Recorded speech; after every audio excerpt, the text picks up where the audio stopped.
My name is Francisco Ferreira. I am a professor here and a director of the International Inequalities Institute. And it's my great pleasure to welcome those of you here in person today, and as well as those who are joining us online for this public event, which is particularly dear to my heart because it's a landmark in an initiative we have spearheaded at the International Inequalities Institute in cooperation with Yale University, the Inter-American Development Bank, and the Institute of Fiscal Studies in London, including a variety of other organizations called the Latin American and Caribbean Inequality Review, which Valentina will tell you more about.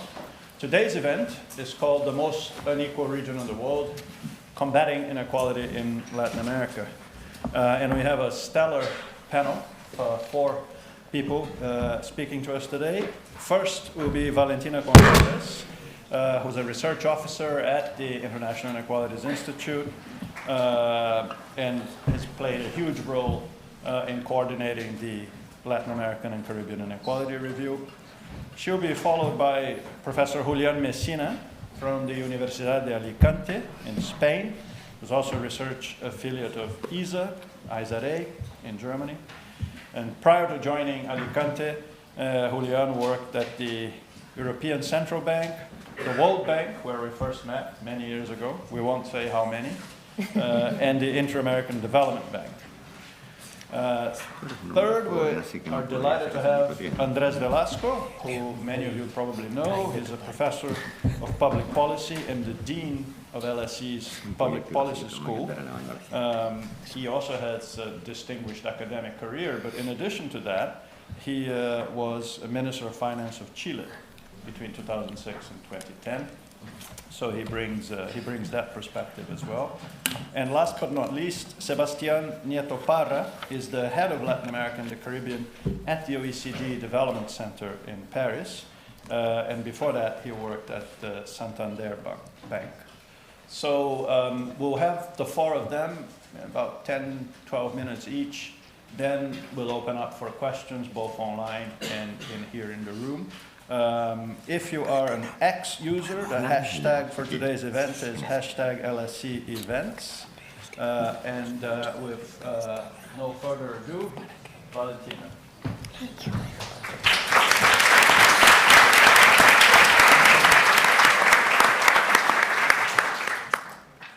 Well, thank you, Chico, and thank you all of you for joining us today. I'll start this panel by presenting, well, not the facts, but some facts about inequality in Latin America, all drawing from the Latin American and Caribbean Inequality Review. So first, let me tell you a little bit about LACIR. So this is a collaborative effort with contributions from more than 60 authors who wrote 27 papers, all of them due to be published in Oxford Open Economics as a special supplement. It's going to be open access. And this whole effort was guided by a panel of 15 experts on inequality, 3 of them here in the stage, and supported by 4 institutions: the Inter-American Development Bank, Yale University, the Institute for Fiscal Studies, and the International Inequalities Institute at the LSE. My small but exciting role in this project was to coordinate all these moving parts, and I'm quite happy with the stage at which we are today and what we can share with you.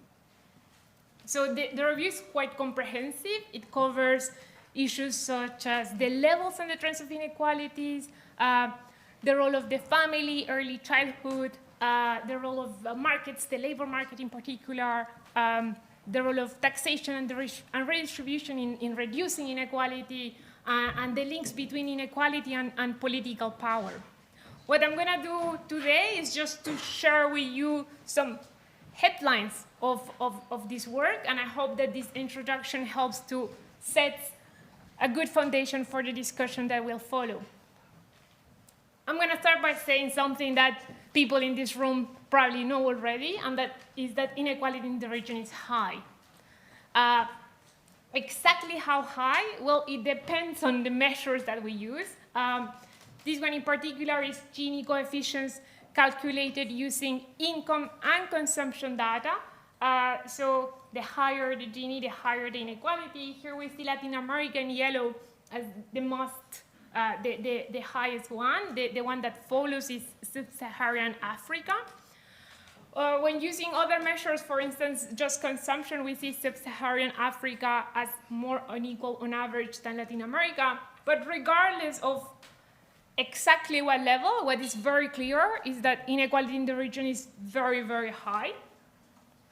And although measures vary and it depends on the type of data and how the data is handled, we do see some trends that repeat across countries in the region. So there's been an increase in inequality up to about the years 2000, and from early 2000s to 2010s, a little bit of a decline. And at the end, maybe a plateau or peak, but it's just the last few years. So overall, what we see is this inverted U shape on the trends of inequality in the region. And we also know that this inequality has deep roots. So work from Felipe Valencia and his co-authors for the review, they say, well, inequality in the region has deep colonial roots.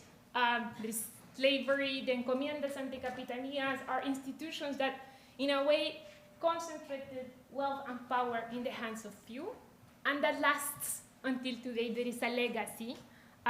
So this graph, for instance, this map, it's in recent times. It's 2020 data, I think. And what we see here is how unequal the distribution of ownership of land is. And darker colors show more unequal distribution of the ownership of land. Lighter blues show more equal. There's no lighter blue in this map. Like, all the countries in the region have high concentration of land in the Latin American region. Chile is particularly high, but all of them are high. And we see similar patterns when we look at wealth. So for instance, in this paper from Carranza and his co-authors, they have administrative data for a few countries. So, but what they see is that the top 1% of the population holds about 40% of the wealth in Latin American countries, while the bottom 50% holds nothing. And inequality is present across various dimensions, not just income and wealth, but when we look at education, for instance, we see that parental background has a very strong influence on educational outcomes. This graph, for instance, shows the orange bars shows the probability of completing tertiary education if your parents completed tertiary education. The highest bar, the one for Brazil, shows that the son or the daughter of someone who achieved higher education is 70% more likely to complete university or other type of tertiary education than the daughter or the son of someone who didn't finish high school. This is high. This happens in other countries too. It's not that the phenomenon is particular to Latin America. It's just that it happens at a lesser degree. So for instance, the same figure for Spain is 40%. For Korea, it's 30%. And there is not only this intergenerational transmission, but inequalities are also interconnected. For instance, the health outcomes of children of poorer households are worse than the children of richer households. So for instance, the children from the bottom 25% of the wealth distribution are much more likely to suffer from stunting. So that means to not growing as tall as they should for the age than children from richer households. And there is also links between teenage pregnancy, for instance, and the likelihood of achieving higher levels of education. We also see that inequalities present across different groups. So comparing men to women, for instance, we see that there is a gender pay gap that has been stable from the early 2000s to the 2015, 2019. Even when we adjust, so the blue one is the unadjusted pay gap. the light blue one is adjusted. Even if we adjust for characteristics like job characteristics or even employee characteristics, we still find the gender pay gap. So overall, men make more money than women. And this problem deepens after the birth of a child. So for instance, in this graph, on the right, we see parenthood at labor force participation.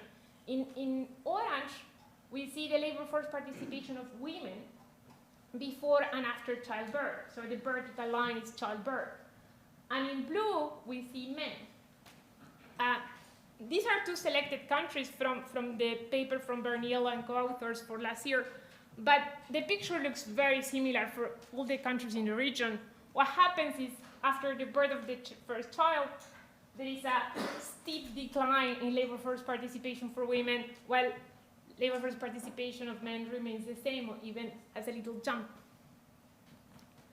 And when thinking about horizontal inequalities, we also see not only gender, but also in ethnicity and race, there are inequalities present in the region. So for instance, Black and indigenous populations are at a disadvantage or are behind in education and at work. This graph is one that I like a lot. It's from a paper from Telles and co-authors for last year. And they show for skin color. So this is a more objective measure than self-identification of ethnicity, for instance. But by skin color, different statistics about different outcomes. This one in particular is years of schooling.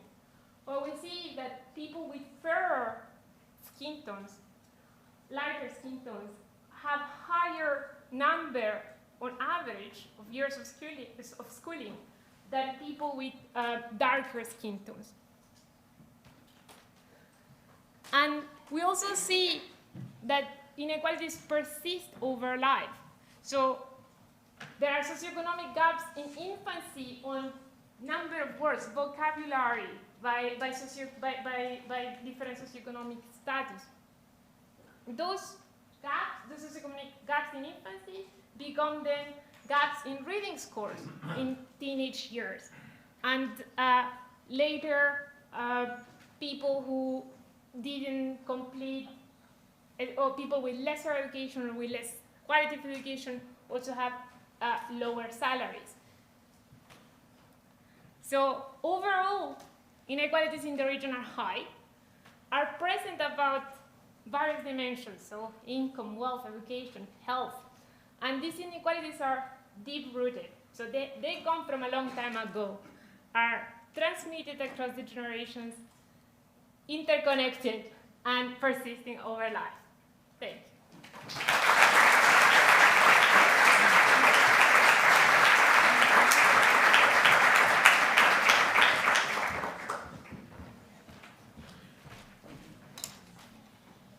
Thank you. Very good. Thank you all for being here. It's a great pleasure for me. Thanks for the invitation. For someone who has lived most of his life in the Northern Hemisphere and in the western part of the Northern Hemisphere, something that strikes when you go to Latin America, pretty much any Latin American country, is the number of street vendors that you see. You have people in every corner selling something. And that something typically tastes really good.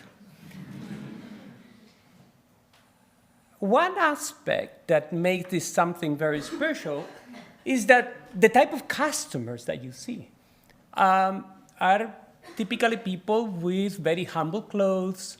The prices that you pay when you eat this food are extremely low, independently of the quality. But you also, when you travel to Latin America, in particular in the capital cities, you get to see very flashy malls. Malls that you can find in developed countries or in high-income countries. And also the type of customers that go to these malls are very different. The poorer the country is, the sharper the stark differences between these two types of people. I remember one time in the Dominican Republic that I was very kind of surprised. to see how families were going to the mall with their services, walking behind them so that they could carry their shopping.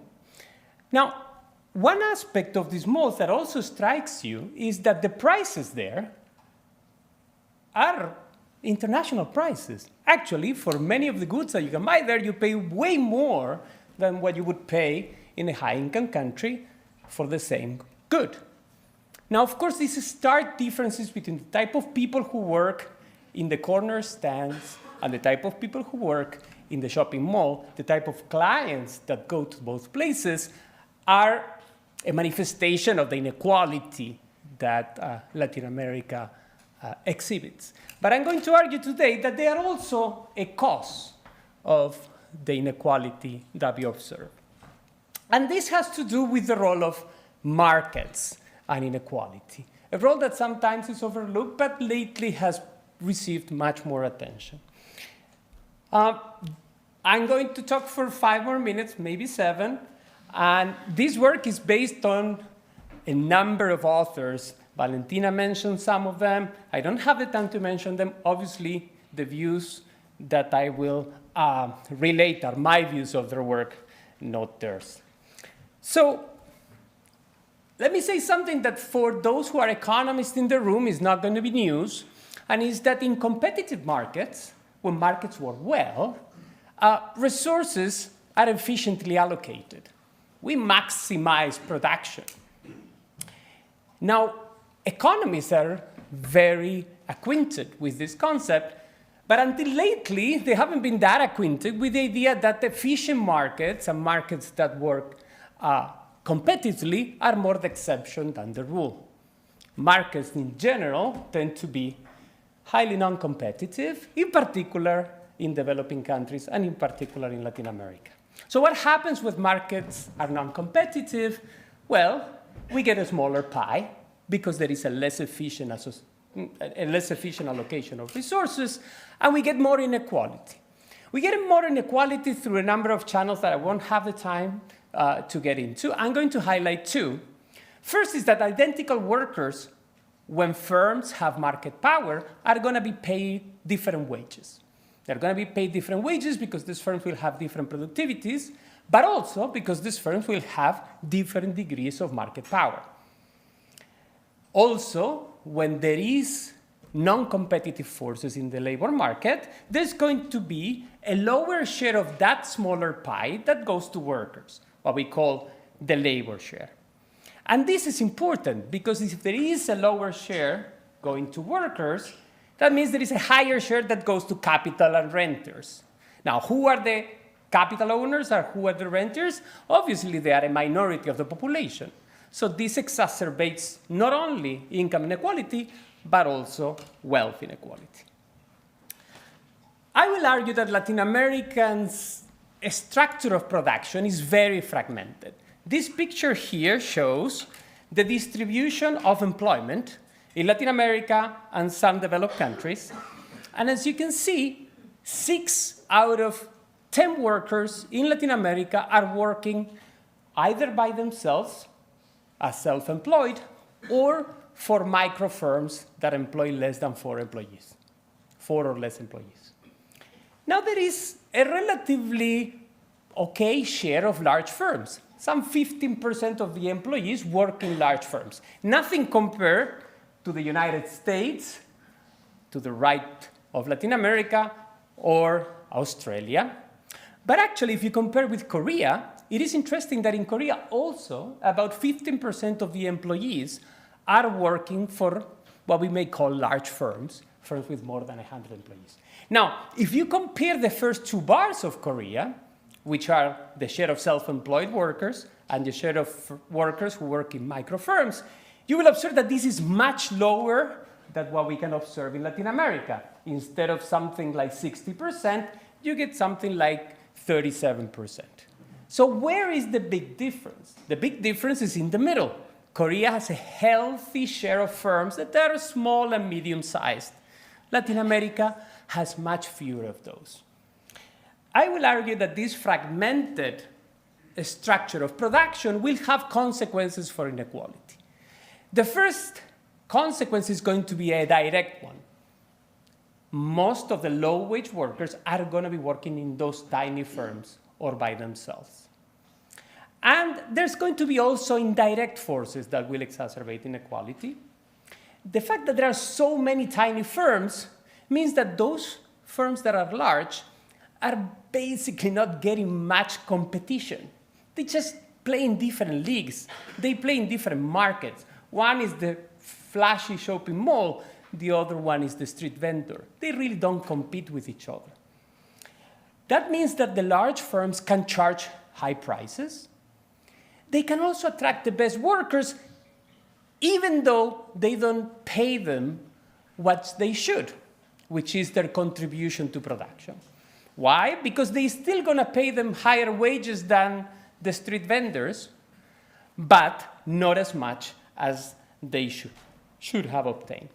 In the jargon of economists, what this means is that there's going to be large markups of prices over costs among these large firms, and there's going to be large markdowns, which means that their wages are going to be significantly lower than the contribution of the workers to production. Now, let me show you a little bit about the direct and indirect effects that I was talking about. This is the distribution of wages divided in 10 deciles. On the left side, you have Latin America, and on the right, you have the United States. If you look at the first 4 deciles, which are the 1, 2, 3, 4 on your left-hand side of the graph, what you can see is where workers work when they are low-wage workers. And they fundamentally work, as I said earlier, for very tiny firms or by themselves. Now, when we move to the other side of the graph for Latin America, you go to the 10th decile. Those are the best paid workers.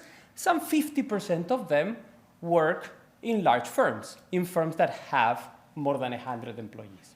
So it is almost that as if you told me what type of employer you have in Latin America, I can kind of have a good guess of how much you're making.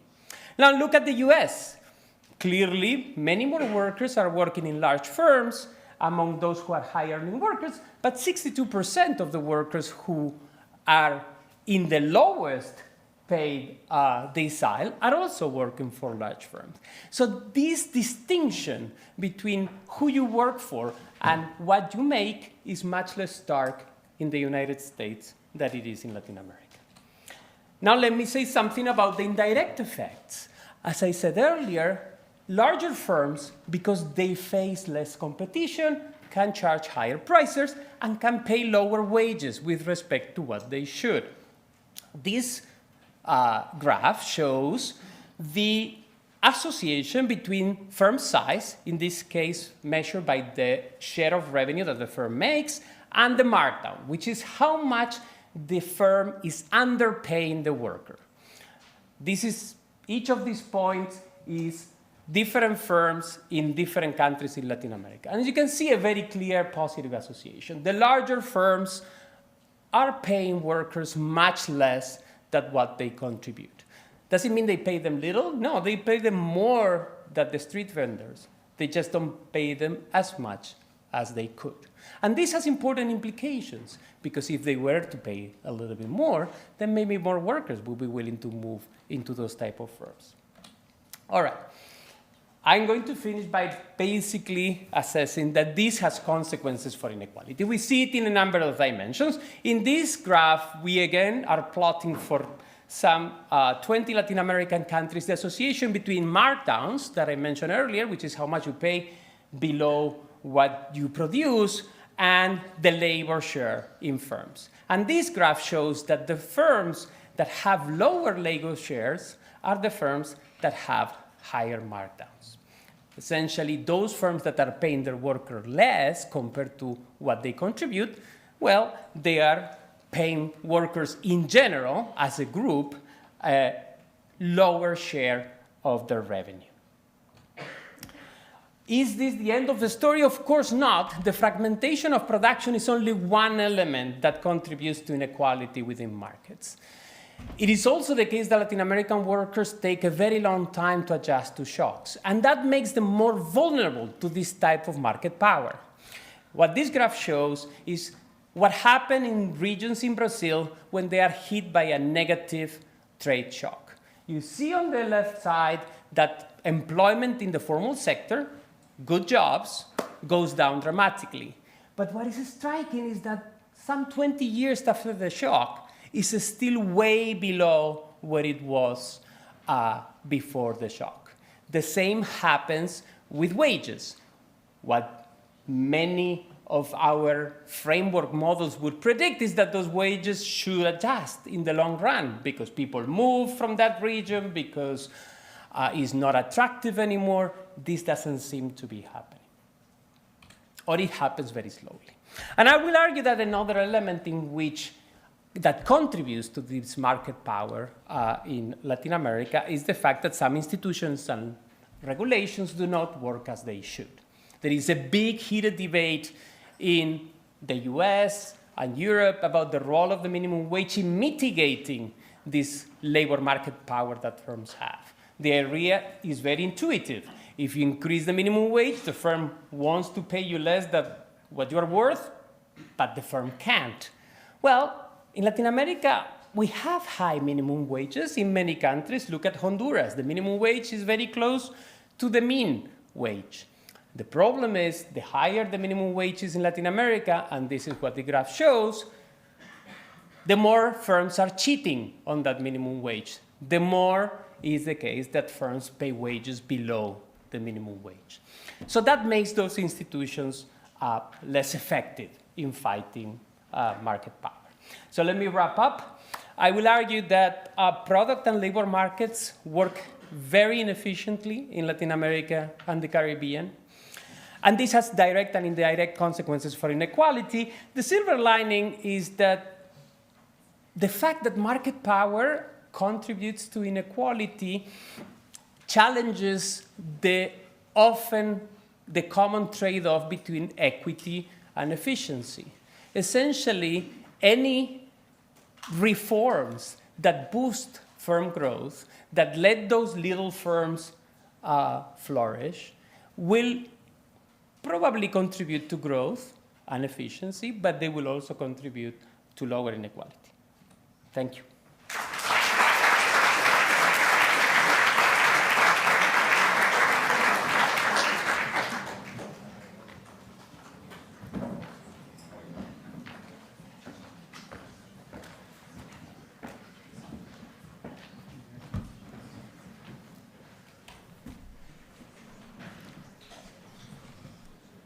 Am I to do this? Just keep on. Just continue. Okay. Okay, and I need to go F5, I presume? Nope. All right, we'll get there eventually.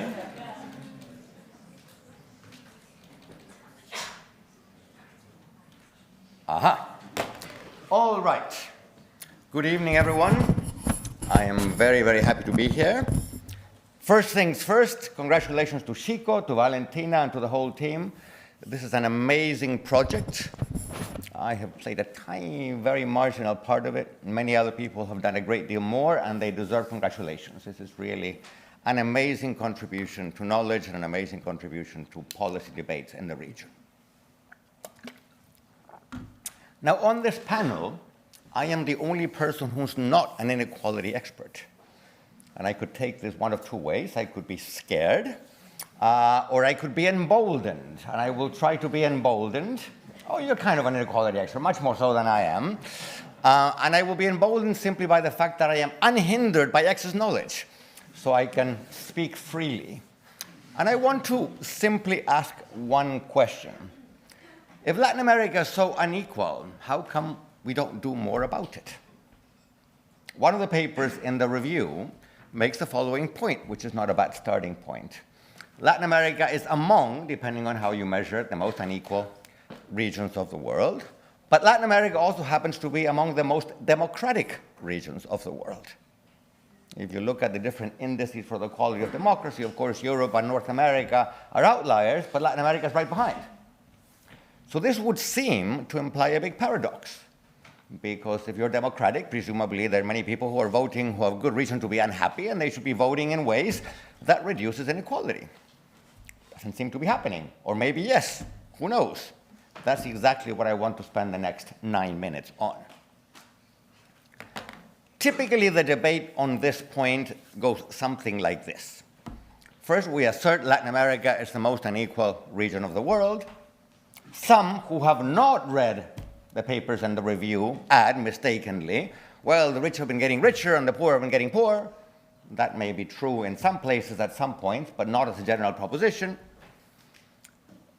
The moral consequence that would seem to arise from this is that, well, clearly, if the region is democratic, but the democratic politics is not doing its job, it must be because the elite has captured politics, either because the country is not democratic, think of Nicaragua, or because it's democratic in name only.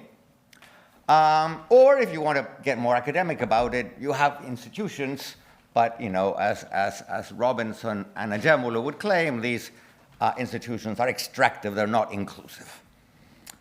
If we put it that way, first, we feel righteous. We have made a moral assertion, and we human beings like to do that sort of thing. The parents of undergraduates in the room feel that the fees that they pay to the LSE are worth it because their children are more righteous and better people. But we haven't learned a lot.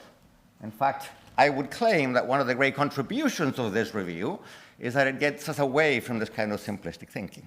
It provides facts that are much more varied and subtle and interesting, and it provides interpretations that are much more varied and subtle and interesting. So forgive me if in the next few slides I make you feel a little bit less worthy and a little bit less righteous than you like to be. First question, is inequality something we can do much about? And this might seem like a trivial question or a frivolous question, but it isn't, because you saw Valentina show us a picture which claims that inequality has deep roots. Countries that were more unequal at the time of the Spanish, in 1600, are more unequal today. And patterns of things like inequality in the ownership of land seem to have transmitted from the distant past toward the present. In fact, this is a more general claim. One thing that economists have discovered in the last few years is that culture matters. When I went to graduate school, I was told, you're an economist, you shouldn't think about culture. But in the last 10 years, economists discovered culture.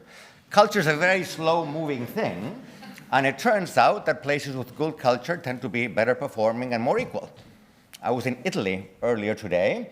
Northern Italy is prosperous and egalitarian. Southern Italy is less prosperous and less egalitarian. And there are people, most notably Robert Putnam at Harvard, who made the claim a long time ago that if you understand what these regions were like in the Middle Ages, you can understand behavior today. So you can get sort of pessimistic or fatalistic. This is inherited. It all goes back to colonial times. There ain't much we can do about it.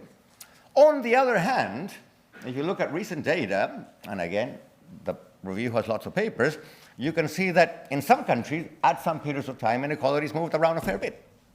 In fact, in most countries of the region, not all, inequality fell quite a bit, if you measure it by the Gini, roughly between 2000 and 2015. To some extent, this was good luck. We had a commodity boom. To some extent, it was good policy. But the fact is that we did better, contrary to what the New York Times would tell you. Now,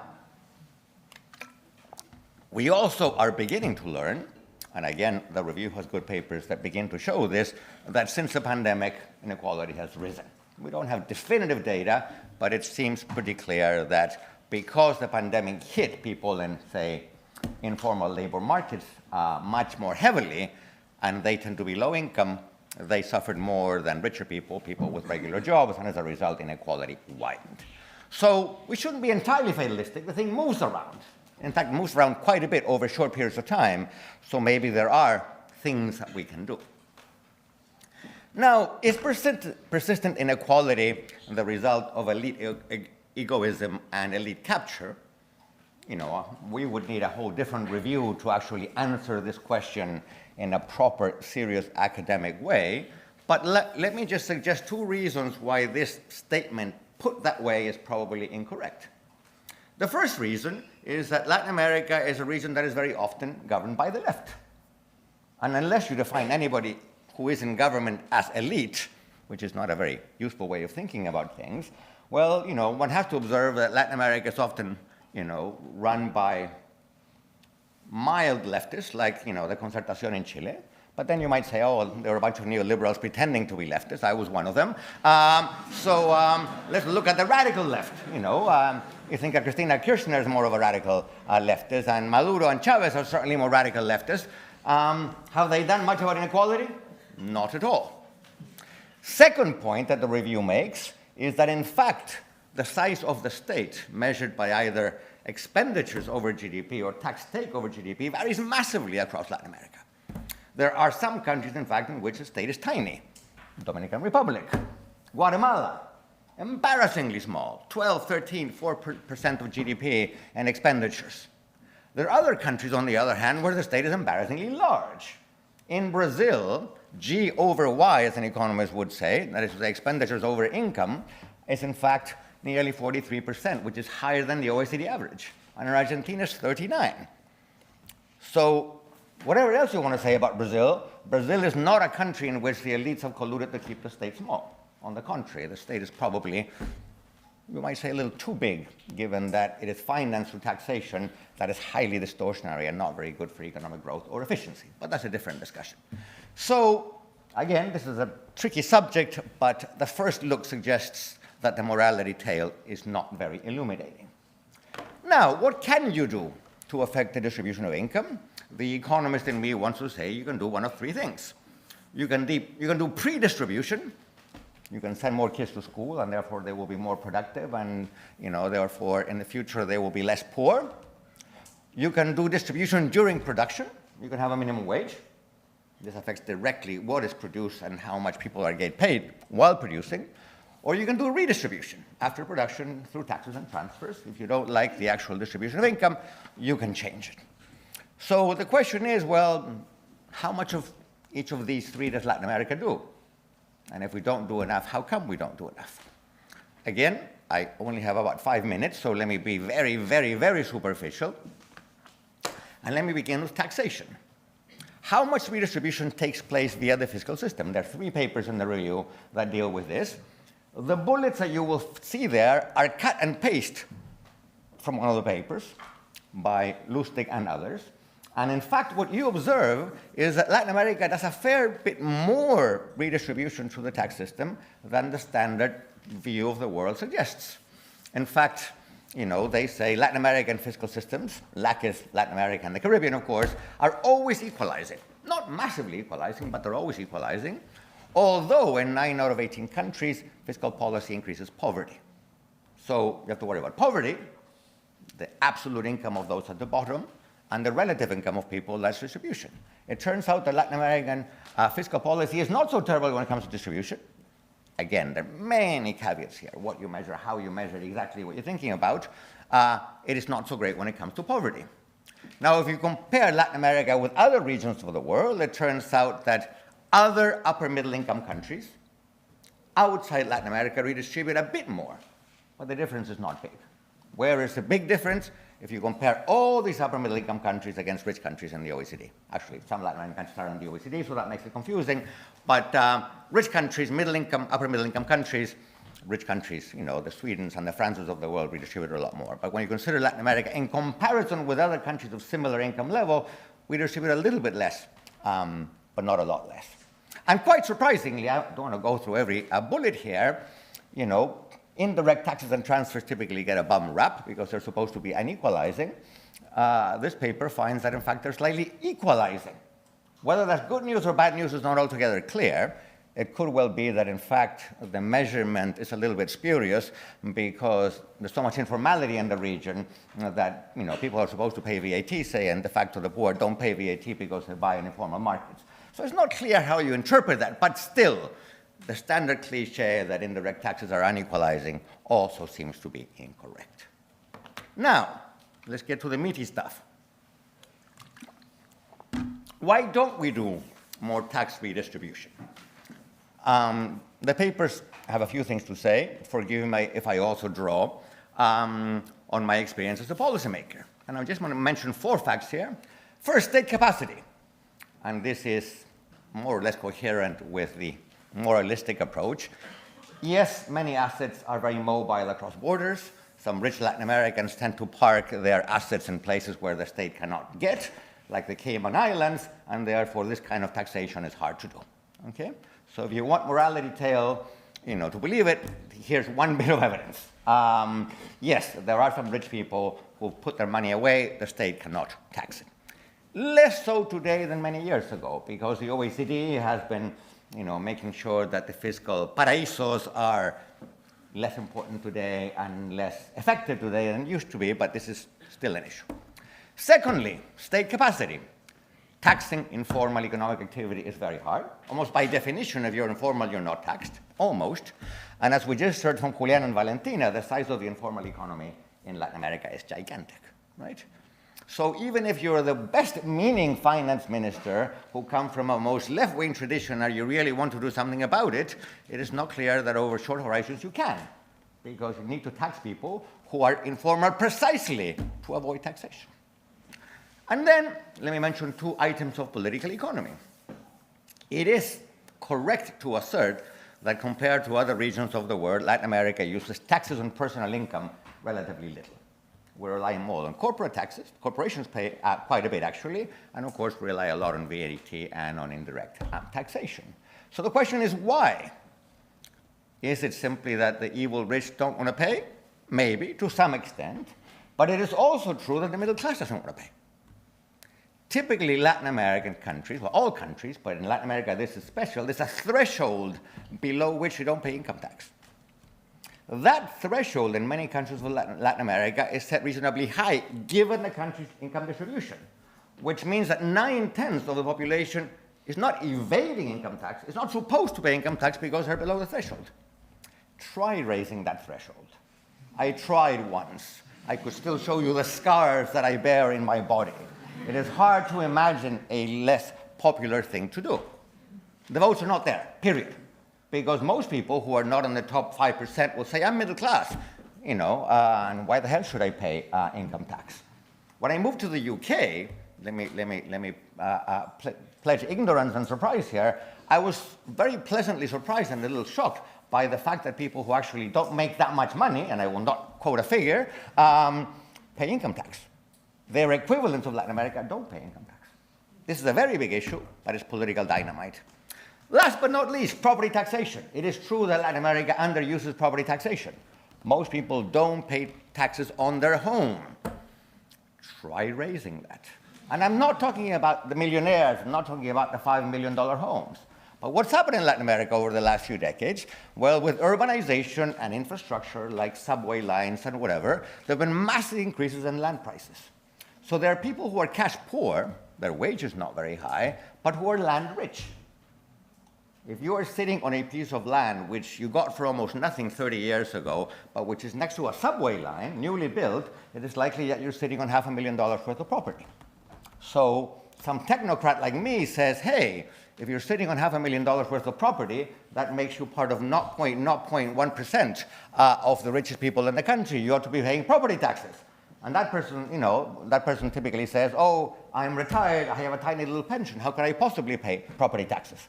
And you say, well, you don't have a lot of flow, but you have a lot of stock, so let's capitalize the stock. And at that point, the political system comes crashing down on your head and says, unfair, right? Again, I tried increasing property taxation as a finance minister. I also have plenty of scars I will not show you. Chico is telling me that I have to stop, and I have exactly one more slide, Chico. Why don't we do more pre-distribution? Meaning, why don't we endow people with more human capital and skills and all kinds of things? Again, it's really, really, really hard. First of all, state capacity. Delivering real learning is hard. In another LSE project with a bunch of colleagues, which Nick Barr is a part of, we commissioned a paper on what have we learned about education from the great Lan Pritchett, who's also associated with the LSE, formerly a Harvard professor. And Lan points out that in much of the developing world, the amount of money going into the education budget has gone up massively, but the learning that comes out of that money is hugely heterogeneous. Vietnam does very well, Guatemala does very poorly, even though Guatemala per pupil spends more than Vietnam. Okay? So this is not a matter of money, it's a matter of state capacity. Political economy, improving public services, exactly the same thing. Public services could be improved a lot. For instance, if during the pandemic, teachers had wanted to teach in public schools. Latin America was a region of the world that kept public schools closed the longest because public sector unions so decided. Terrible for equality, terrible for growth, terrible for everything. Could you change it? Not really. Last but not least, very, very quickly, tackling the kinds of things that Valentina, but especially Julian were describing, tackling the structure of markets, market power, informality, both on the labor side and the product side, is again desirable. It is very difficult from a technical point of view. It is very, very difficult from a political point of view. You didn't use the terminology, Chico. I promise I will shut up in exactly 30 seconds. But what Latin America has is an excess of pymes. Pyme is Spanish acronym for Pequeña y Mediana Empresa, small and medium enterprises. Small and medium enterprises, I want to say what you said, but somewhat more controversially, are in fact a problem because they tend to be very unproductive. They employ a lot of people, they don't contribute a lot to GDP, they typically don't pay very good wages. As a Latin American politician, I challenge you, go make a speech saying pymes should stop being pymes. You will be laughed out of the room, okay? So again, the political economy, particularly in an atmosphere of distrust of elites, of politicians, of the state, is very, very tricky. So, in short, it is a big, messy world out there. Morality tales will only take you so far. And I'm going to end by quoting the president of my country. I didn't vote for the guy, but the more the right attacks him, the more I sympathize with him. Whenever he gets into trouble, he says, in spite of that, seguimos. We go on. That's what we do. Thank you very much.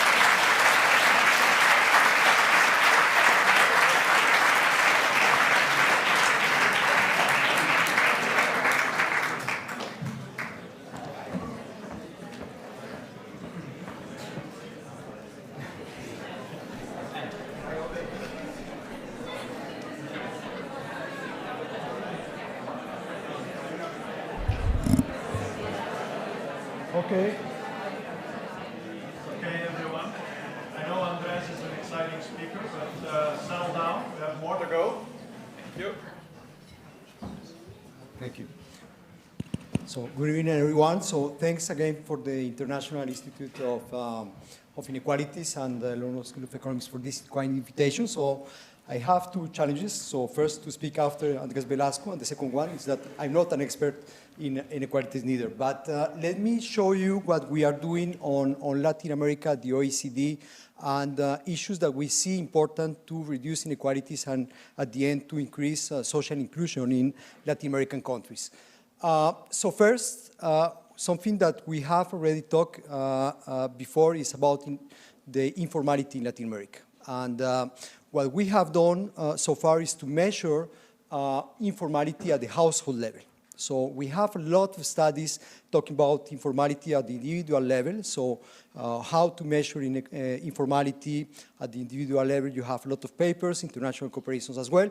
What we did is to measure at the household level because at the end, here you can see issues that can affect, at the end, the gender equality, can affect as well the dependence that you have within the households. And last but not least, the family workers that at the end, most of them are living in informal households. So when we look at the informality at the household level in Latin America, we see that 42% of the informal households represent the total population in the region. We have at the end close to two-thirds of the households that at least they have one informal worker. So this is something that at the end we need to see in detail the policy solutions to reduce informality or to boost formalization, and as well the kind of policy that you have to have depending if you have informal households or mixed households. If mixed households at the end is a household where you have a formal worker and informal worker. When you look at the distribution, at the end you will see that at the poor, for the poor population, you have close to 70% of the households that are completely informal. In contrast, you have, for the richest population, that you have a high percentage of the formal households. So at the end, this is something related to the huge inequalities that you have in Latin America, how informality can explain a lot of things behind this.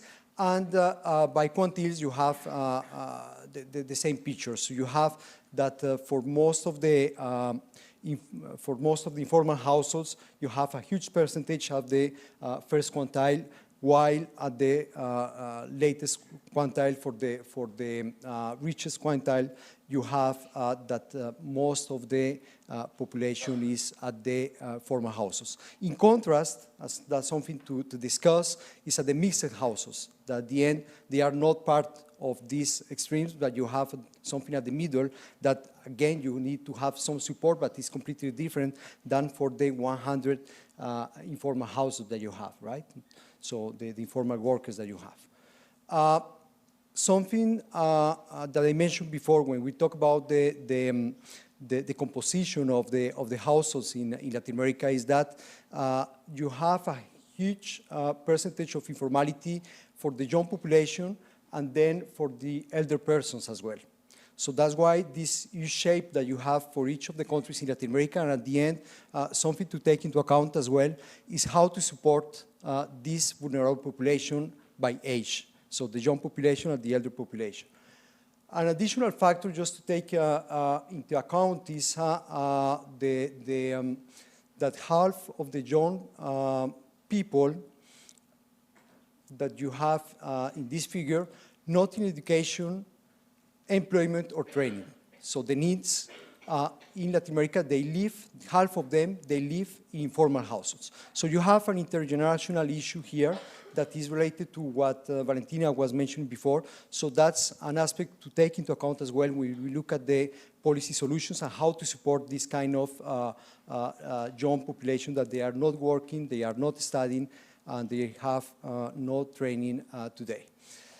As well, issues related to rural and urban solutions. So this is something that at the end, when you look at the huge urbanization that you have in Latin America, close to 70% of the informal workers are at the urban level. But again, you have different aspects. So here, in the case of the urban, it's more related to the services, informal services that we talked before. But at the rural level, something more related to agriculture. So at the end, informality can tell us a lot of things related to what's going on in terms of the distribution of the population. The household dimension can help us as well to the design of social protection policies and social assistance policies. But now we need to take into account the global trends, and in particular the green transition, and how this green transition can affect these informal workers. And when we look at the informal working sectors, in terms of the high intensity of CO2 emissions or greenhouse gas emissions that you have in this figure, you see that most of these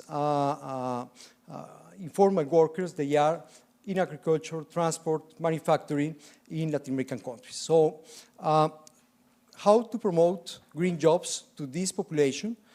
That's a key challenge for Latin American countries, because if we move towards the green transition, just the green transition, so at the end, you're going to have the jobs going to disappear.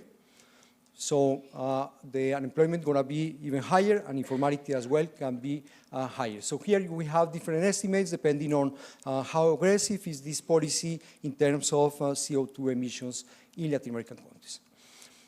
In contrast, if we invest in the green sectors, so we can have a positive effect in terms of job creation in Latin American countries. So here we have the green line, the light green line, where you invest 3 percentage points every year additionally in the green sectors. So at the end, you can have close to 15% more jobs by 2030. So that's a good news for the region if we invest this. And this is something that when we look across countries in Latin America, we can see a positive effect of these investments.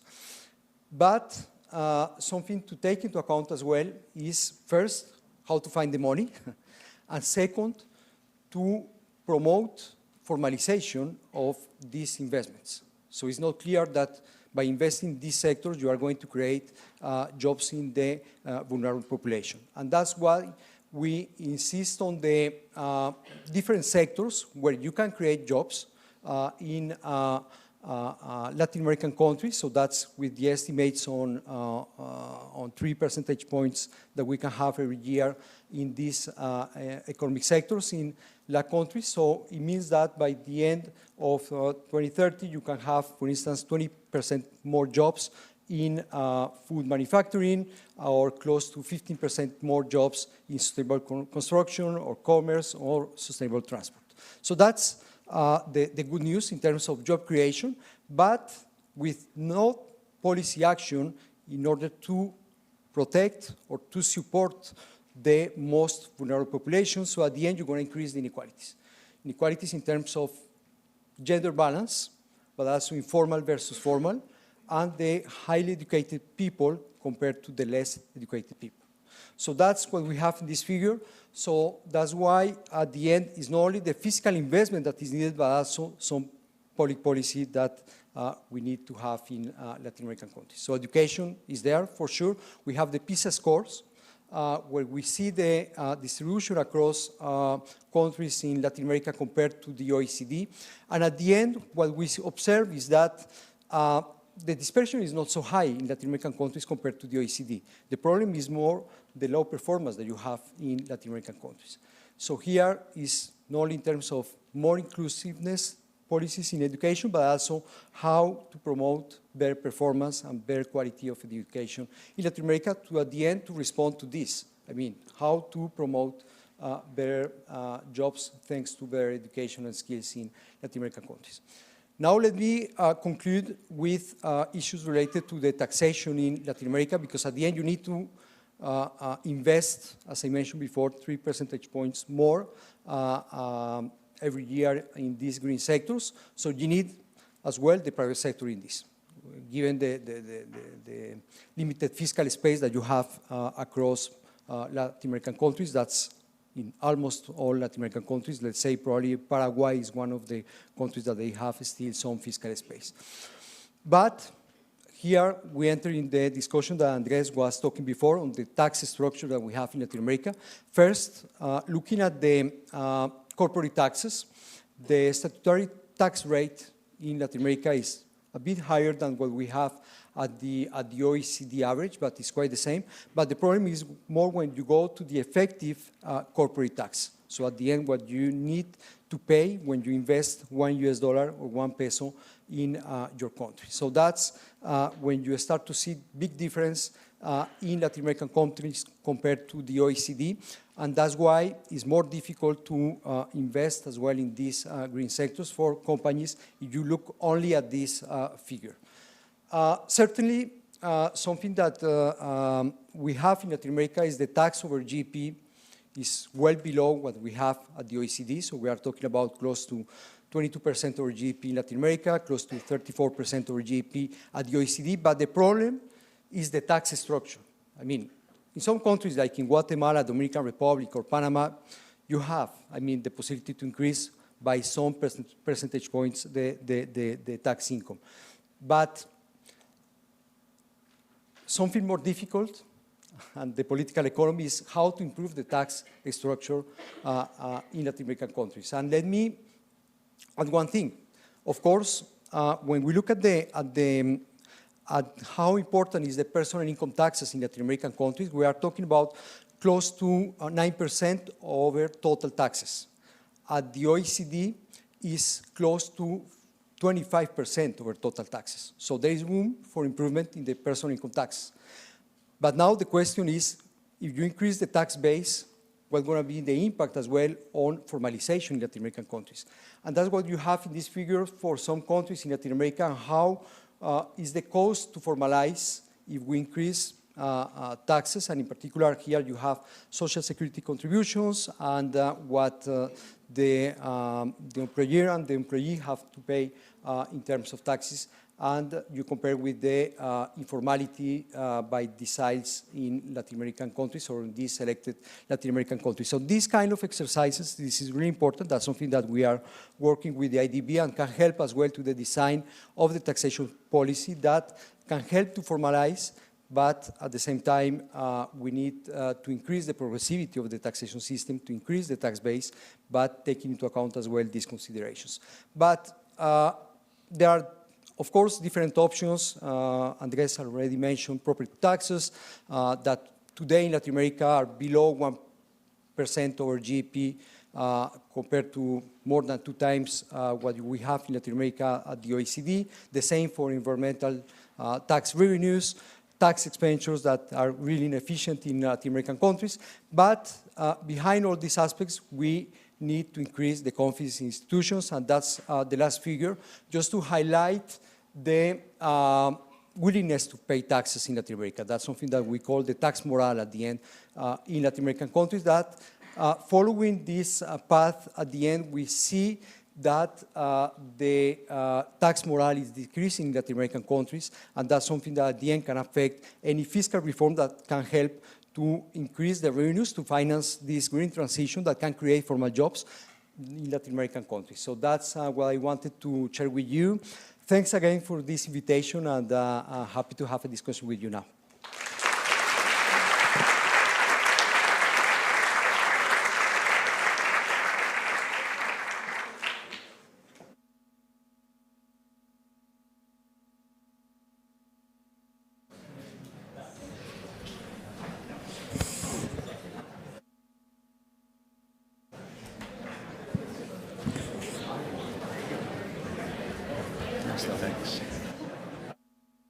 Thank you very much. So this was a wonderful panel. So thanks very much to Valentina, Julian, Andres, and Sebastian.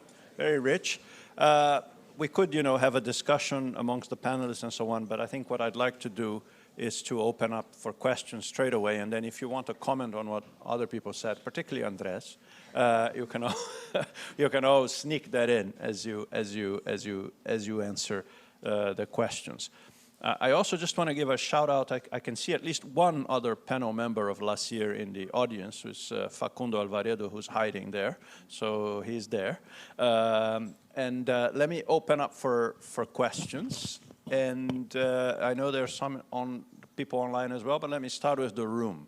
So any questions for any member of the panel or all of them?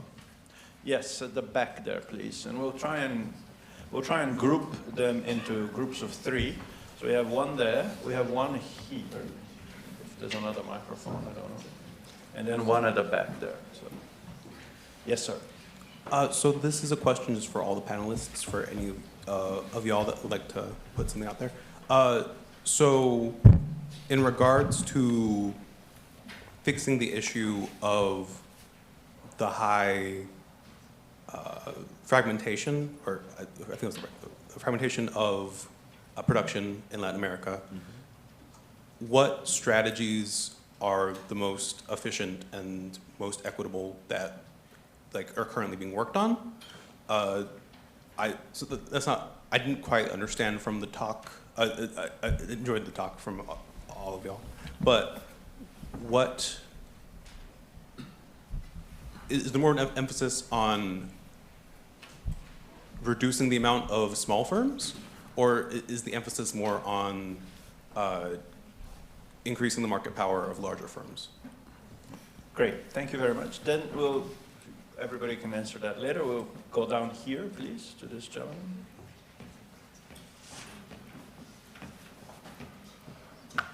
Thanks. Thank you so much. My name is Andres from Master in Local Economic Development. Thank you so much for this amazing panel. My question is, how we need to get money for the reduction of informality, energy transition, poverty, education. If we increase our level of debt, that will affect inequalities? Thank you. Very good. And then there was one there. Yes. Hello. My question is, Andres said that from, well, the most government in Latin America were from left wing, right?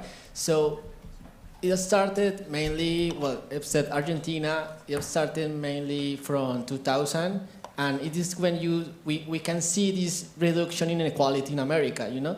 So it's possible that they are doing something right in that sense that they are reducing the inequalities, but also the question is, what about the destruction of production? You know, that we have this moment in Latin America the last 20 years that the price of commodities were really high, but now we don't take advantage of that. Thanks. Let's go in the same order, maybe. You can answer as many of the questions as you like. Let's start with Valentina, then Julian, then Andres.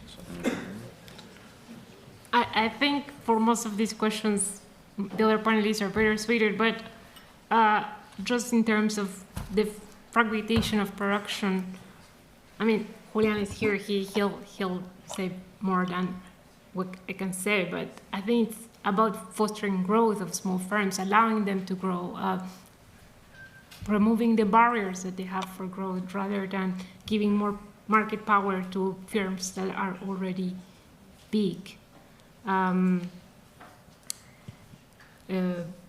Yeah. Great. Julian? Thank you. Yeah, if I will pick up on that one.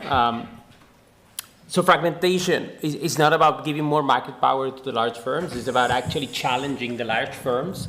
And for that, you need to have healthy, medium-sized firms that actually want to grow, that want to thrive, and want to hire more workers, etc. What to do? We could talk for hours, but I think there are several factors that are hindering this growth. One of them was mentioned by Valentina, was mentioned by Andres, is human capital. It's very hard to actually grow when you don't find the workers that you need. In particular, when you talk to many young entrepreneurs in Latin America who have young dynamic firms, they say it's very hard to grow, it's very hard to find the middle managers, and this seems to be a problem not only for Latin America, it seems to be a problem for many middle-income regions in the world. But in Latin America, I think it's particularly pervasive. Then there are all the traditional policies. Obviously, there are issues about access to finance for some of these firms. And then there is a host of very inefficient regulations that are essentially obstructing the growth of some firms. I'm not saying all of the small firms have the potential to grow, probably many of them don't, but some of them do, and they prefer to stay under the radar because jumping the hurdle, it's expensive and it's hard. Andres, let's try to take some of these two questions. Yeah. Just to elaborate briefly on what Julian said, and then I'll say a little bit about the other two. There's a lot of research on plant size over time in the region. You launch a plant to make something. How does that plant evolve over a year, 5 years, 10 years? You compare the US with Mexico and Mexico with Argentina. What you see is that in the US, the plants grow. In Mexico, they grow less. In Argentina, they don't grow at all. So the question is why? Yes, one issue may be, you cannot find the right people.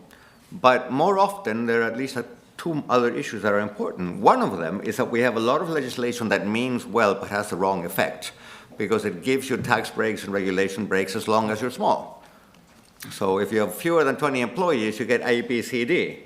If you have 21, you're regulated more heavily, you're taxed more heavily. Guess what?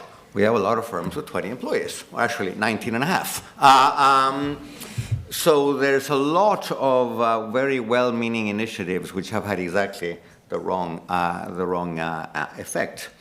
And the other thing is, and we haven't really talked about this much, but this is important, is urban structure. Latin American cities, first of all, Latin America is a very urban place, okay? I know that in English-speaking countries, Latin America is a bunch of people with big sombreros on horseback or on burro back in the countryside. But the truth is that Latin America is as urban or more urban than Western Europe is. So people live in cities. Problem is, we have very big, very spread out cities, and therefore, bad infrastructure and limited mobility is a hindrance to firm growth, because there's an implicit tax.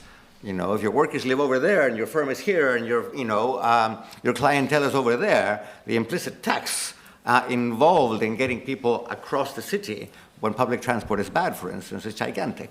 And this is another obstacle to firm growth.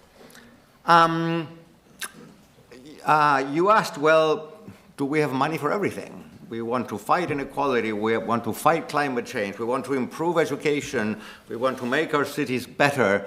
Can we do it with the current level of income the governments have? No, we can't. It's as simple as that. Is there room for raising taxes? Well, it depends what country you're talking about.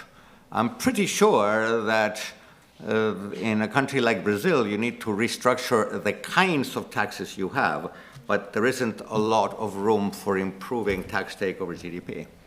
Whereas I'm pretty sure that in Guatemala and Dominican Republic and Panama and in Honduras there is. And other countries like Colombia and Chile are somewhere in the middle. But then you run into all the political economy problems we talked about. Debt. Again, you don't want to be too ideological about it. You know, a little debt occasionally is not a bad thing. But, you know, all debt all the time will get you into trouble. And one thing that we know in Latin America is that too much debt makes you vulnerable. And when Wall Street gets a hiccup, you know, you get a big bad case of the flu and you get into trouble. And therefore, we need to be careful with debt. In the past, we haven't been. On the issue of whether countries were doing something right and whether the countries doing something right were countries of the left, I'm not sure. I mean, I said that you did see a period, about 15 years, between roughly 2000 and 2015 when you had a dip in inequality. To what extent that was good policy or good luck is a bit, you know, something that is being argued about quite intensively. You know, you had a big commodity boom, so governments had more money. If you have more money, you really have to be very, very, very, very inept not to have some of it, you know, get to the people who need it. At the same time, the governments doing some of these policies were not necessarily left-wing governments. Or there is, you know, Lula, I suppose, is left-wing. It used to be until he began to like Putin. You know, Brazil did a fair bit of transferring on the back of the commodity boom. But there are other countries like Peru with right-of-center governments which did exactly the same thing. So there's no obvious correlation here between being left-wing and doing something about inequality in Latin America. Sebastian? So let me add to the first point. I mean, on the market power and small and medium firms. I mean, first, I mean, from the OECD, of course, we advocate for competition. So that's really important when we talk about the market power and how to promote competition across firms. That's something that at the end can help to increase consumption, can help to increase the quality of the goods as well. Something that is missing probably in Latin American countries, and probably to add to the other panelists, is related to the banking system, and at the end, how the big companies, they go to the traditional banking system, and we need to promote further, I mean, capital markets, but also private capital markets, market integration. That's something that still we are discussing in some countries, in Chile, Colombia, and Peru right now. So that's can have a positive spillover effect to the small and medium firms to go to the banking system and at the end to finance by themselves the companies that they deserve this financing. So that's important as well, the screening that you have the banking system, and can help as well to define the companies that need to be financed to increase the value added in these countries. Just on the debt, when we look at the LAC countries, I mean, huge heterogeneity in terms of debt over GDP.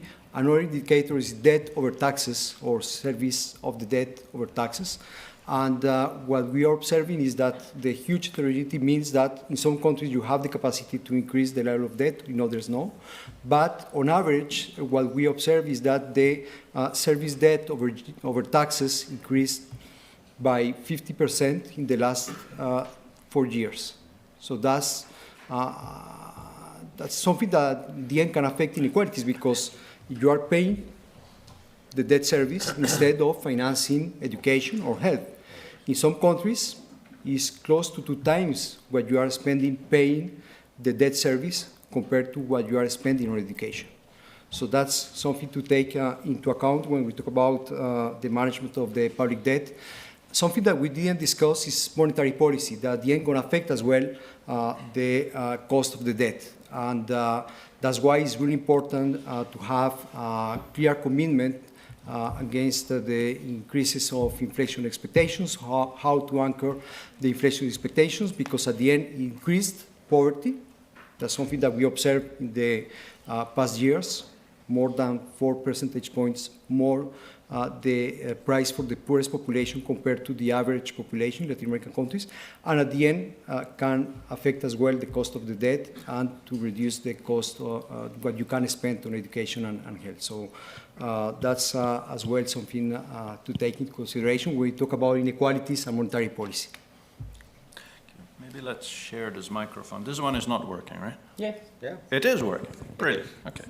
I just want to add one thing briefly to the question on the left-wing governments to Andres' answer, because there was a paper that actually tried to look at that question, a paper by Nora Lustig and co-authors. And I don't think they would claim that I'm trying to find who asked that question, but I don't think they claim necessarily that it was very causally identified what they found, but they did find an association that suggested that more left-wing governments did reduce inequality by a bit more, even though, yes, as you said, the bulk of most countries were reducing inequality during that period. So there's some evidence, tentative, that the inclination of the government might have made a difference, which is, possibly encouraging. Second round of questions. Okay, now you all get. Let me start with the lady over here for some gender balance. Then we'll have the gentleman with the cap. There are 2 gentlemen with a cap, but that one, we see that one there? All right, that one. But first, the lady here. Thank you so much. Well, my question is, you already mentioned that inequality, one of the biggest roots of inequality is the informality. However, I was thinking, what is the role of corruption, like in Latin America, and how this phenomenon has made wider or narrower through the years these inequality gaps? Okay, thank you very much, gentleman there. Thank you, everyone. Andres, a theme that I got from your talk was that a lot of the policy prescriptions that might reduce inequality or grow the economies of Latin America are often not domestically popular. That said, is it possible to push these policies forward while maintaining the democratic tradition in Latin America? Is it worth occasionally risking the democratic tradition for the government to promote effective but unpopular policy? And if not, how do you convince the electorate that policies are worthwhile? And then lastly, just a question, would you, Andres, ever consider a return to electoral politics? Your return to electoral politics. Okay. There was a lady at the back there, please. Politics. Yeah, that one. Yes. So my question is for Andres as well. You mentioned about big states, and you gave the example of Brazil having 43% of government expenditure. And I think it is usually seen that big government expenditure is a fix for inequality. But I wonder, what is the main problem with big government expenditures? And if you could give an example of Brazil and why the government model for expenditure is wrong for fixing inequality. Thank you. Okay, so just before, we'll start with Andres this time because of the balance of questions, and I'm going to add one, Andres, which is to push you a little bit on this issue of political will. Surely there must have been a time when if you did a survey of free people in Latin America, they would say that abolishing slavery was a terrible idea. And in the 19th century, in this country, in the United States, people paid very little tax and presumably would have reacted with outrage to the idea of paying more tax. And yet those equilibria changed. So if we dig a little bit deeper, what is preventing our equilibrium from changing in Latin America? So those 4, let's start with you and then see if anybody else wants to add.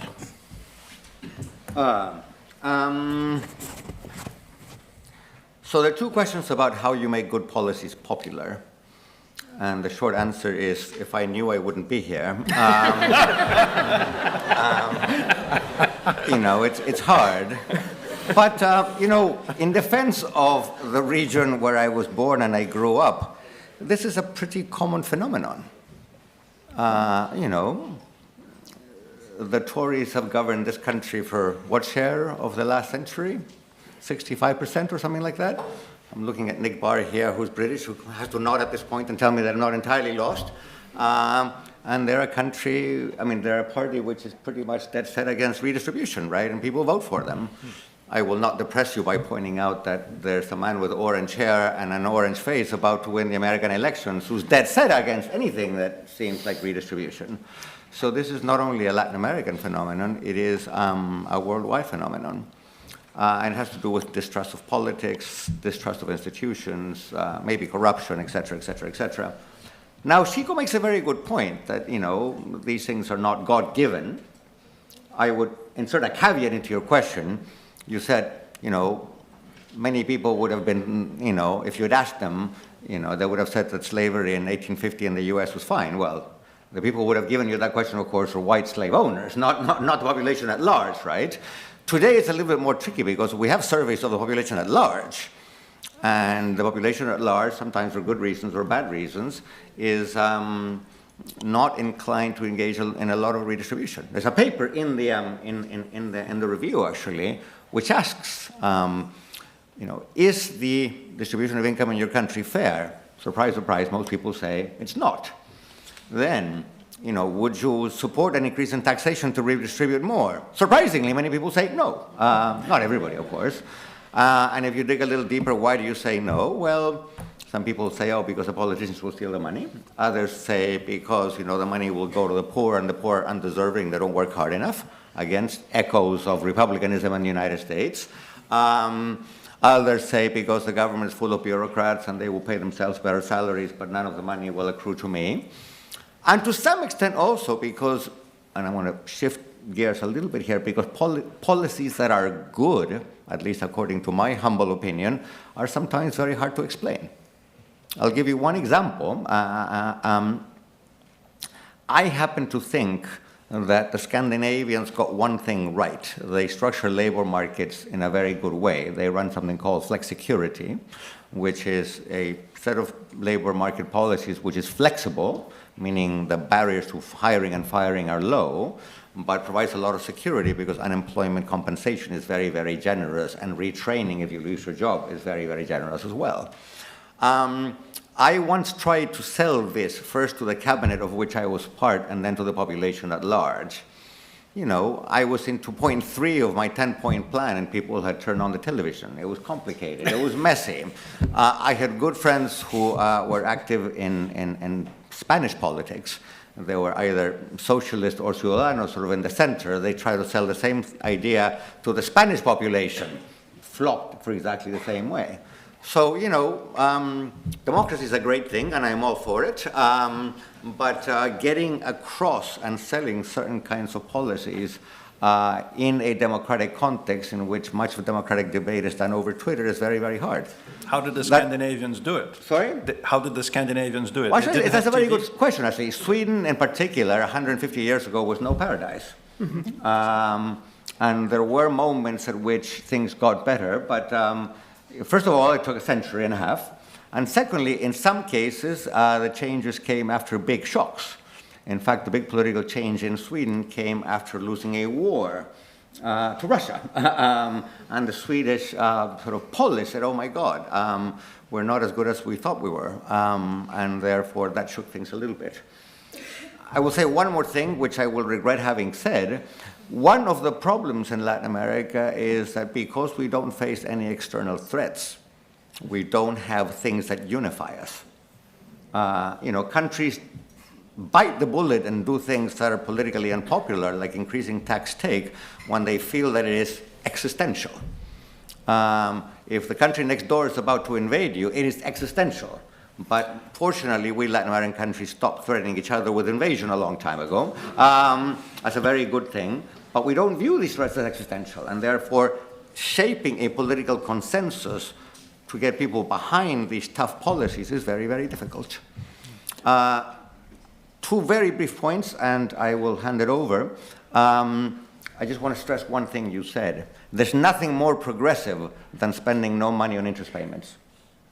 We managed that when I was in government in Chile by running down the debt. Was it popular? No, people hated it.